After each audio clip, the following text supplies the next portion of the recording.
Hello and welcome to Switzer Property Insights, brought to you by NAB.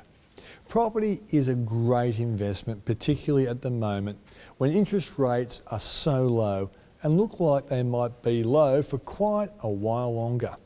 Along with negative gearing, which I'll explain in another video, one of the biggest benefits to investors in property in Australia is the tax deductibility of many of the costs. For example, did you know that if your investment property is in another town or a city, you can claim the travel to and from that property as a tax deduction when you go and see it? No? Well, you can, and it's only the start of the deductions you're eligible for. Of course, just like anything to do with the tax office, you have to be reasonably careful. If your investment property is in an area you are holidaying in, you can only claim the portion of the travel that specifically relates to seeing your property, not the entire cost of the holiday. Let's walk through a number of basic revenue costs. These are all the costs incurred in the process of generating a rental income and for which you can claim in the year you incur them.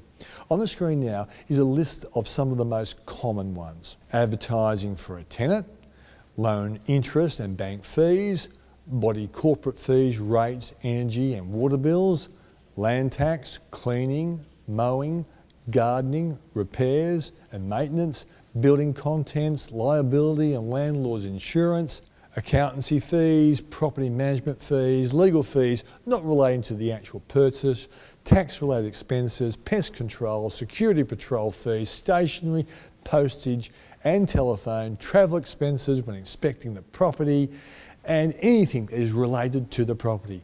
Loan interest relates to negative gearing, but you can also claim those costs if the property is vacant, as long as you can show you are looking for a tenant. That is, it is currently being advertised for rent. But you can't claim everything you pay on the property. And while some of the things you can't claim for, which are on the screen now, might seem a bit obvious, they bear repeating, as the tax office does come across some really funny stuff. So, you cannot claim stamp duty on conveyancing, expenses on the property paid by the tenant such as water and electricity, expenses that do not relate to the renting of the property such as your expenses on a holiday house which is leased only for part of a year. And like the holiday travel example above, if you use the property for half of the year and rent it out for the rest, you have to apportion the expenses between the deductible and the non-deductible. There are also capital cost deductions, which you cannot claim as a deduction against earned income in the year that you actually incurred them. But they can be used to offset capital gains tax when you actually sell the property. Capital costs refer to the purchasing costs and the capital improvements costs such as extensions, etc. And finally, there are depreciation costs you can claim, but it's really worth speaking to your accountant on that particular one, as it's really worth your while getting them to crunch the numbers on the best way to claim depreciation. Thanks for joining me today, and happy investing.